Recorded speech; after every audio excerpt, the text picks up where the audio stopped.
Hello everyone, मैं हूं advocate Rupendra कर्ण। आप सभी का चैनल लॉ इन मोशन में बहुत बहुत स्वागत है। आज हम डिस्कस करेंगे व्हाट आफ्टर एलएलबी, यानी कि कैरियर ऑप्शन आफ्टर एलएलबी के बारे में। लॉ कंप्लीट करने के बाद में क्या करना चाहिए, क्या नहीं करना चाहिए, क्या क्या ऑप्शंस हमारे पास अवेलेबल होते हैं। क्योंकि हमारे पास ये बहुत ही बड़ा इश्यू होता है एलएलबी कंप्लीट करने के बाद कि हमें पता ही नहीं होता है हमें आगे करना क्या है।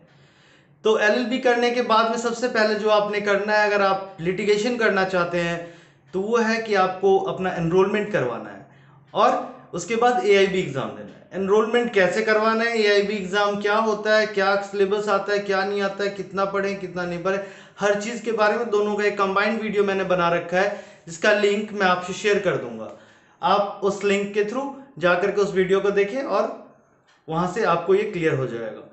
तो मैं आज आपको ये बताने जा रहा हूं कि एलएलबी के बाद आपके पास कैरियर ऑप्शन में क्या क्या होता है। तो बहुत सारे ऑप्शन है आपके पास। मैं कुछ पहले पहले लिटिगेटिंग पार्ट का कुछ ऑप्शन आपको बता देता हूं। अगर आप लिटिगेशन करना चाहते हैं तो आपके पास पहला ऑप्शन जो होता है वो है कि आप कोई सीनियर को जाके ज्वाइन कर सकते हैं। सीनियर इंडिविजुअल भी हो सकता है, तो किसी एक इंडिविजुअल सीनियर को जाके आप ज्वाइन कर सकते हैं। वहां पे आप जाइए, उनके पास बोलिए कि आपने ऐसे से एलएलबी कंप्लीट किया है अभी आप, या फिर उनको अपना सीवी बनाइए। सीवी बनाने के बाद में एक आप अच्छा सा कवर लेटर ड्राफ्ट कीजिए और उनको मेल कीजिए और मेल में इस चीज की चर्चा कीजिए कि आपने अभी अभी एलएलबी कंप्लीट किया, आपका जो भी एरिया ऑफ एक्सपीरियंस रहा है इंटर्नशिप के दौरान या जो भी आपने आपका अचीवमेंट है, सब कुछ उसमें आप अपने सीवी में मेंशन करेंगे और वो चीज आप उनको भेजिए।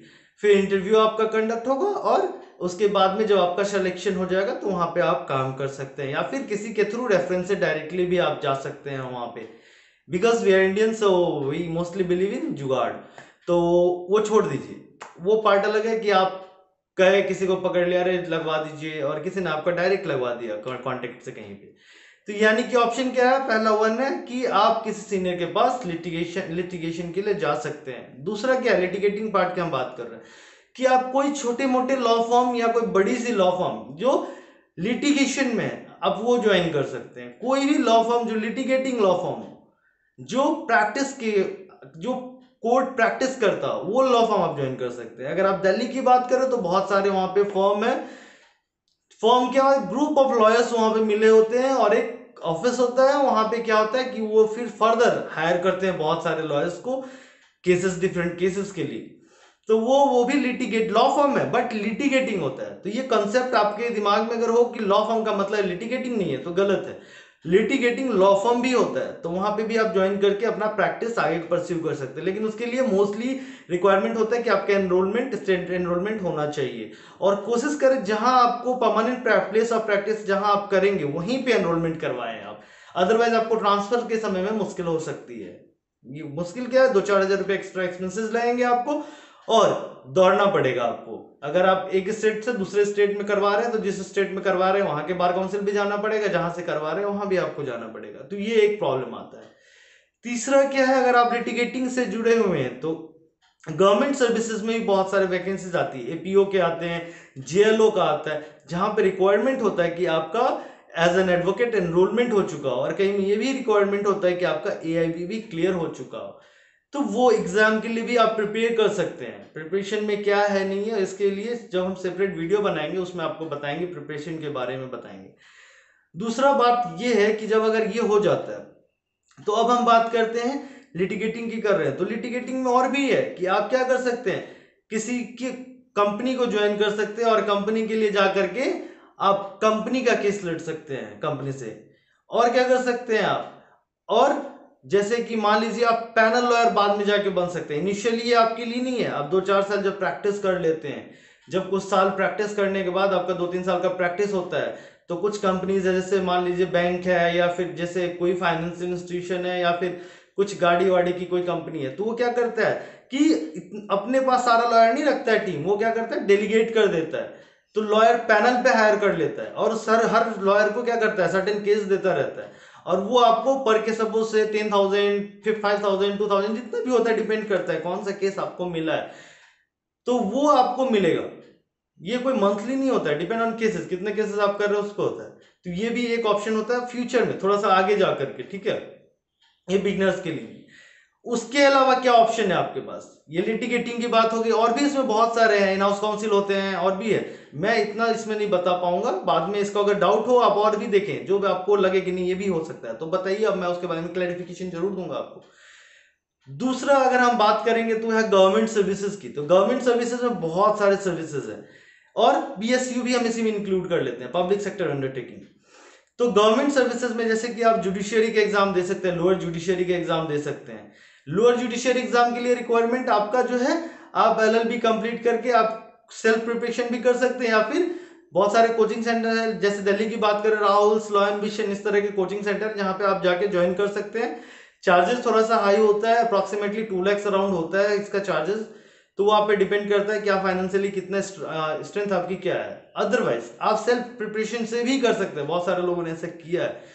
तो आप, लेकिन ये लेबर थोड़ा सा ज्यादा होता है, आपको हार्ड वर्क थोड़ा ज्यादा करना पड़ेगा, तो वो आप कर सकते हैं। दूसरा क्या है, जुडिशरी की बात होगी। उसके अलावा गवर्नमेंट सर्विसेज में आप बैंकिंग सेक्टर में आप जा सकते हैं। बैंकिंग सेक्टर में स्पेशल एसओ का एग्जाम होता है, उसमें लॉ का एक अलग से ऑप्शन होता है, जहाँ पे स्पेशलिस्ट ऑफिसर, उसमें आप जा सकते हैं।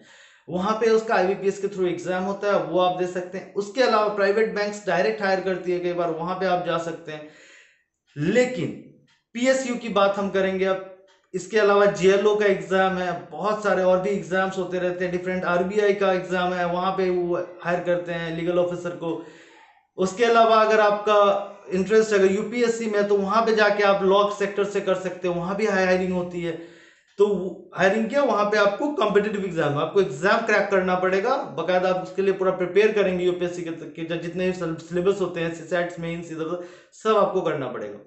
तो ये हो गया गवर्नमेंट एग्जामिनेशन किसके बारे में। इसके अलावा शायद ही कोई डिपार्टमेंट है गवर्नमेंट का जिसमें लीगल ऑफिसर अपॉइंट नहीं होता है, तो आपको देखना है कि कहाँ से होता है, क्या वैकेंसी निकलता रहता है। उसके लिए आप बहुत सारे सरकारी नौकरी.com या फिर और भी बहुत सारे वो वेबसाइट आप फॉलो कर सकते हैं, जहां से आपको नोटिफिकेशन मिल सकती है।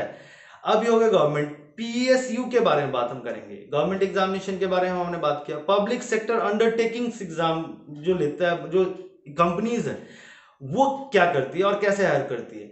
तो पब्लिक सेक्टर अंडरटेकिंग जो है, उसमें क्या है कि जनरली क्या प्रॉब्लम होता है, क्लैट क्वालिफाइड मांगता है। ये नहीं कि आपका एलएलएम हो या ना हो, एलएलएम से मतलब नहीं, उसको जस्ट क्लैट क्वालिफाइड चाहिए।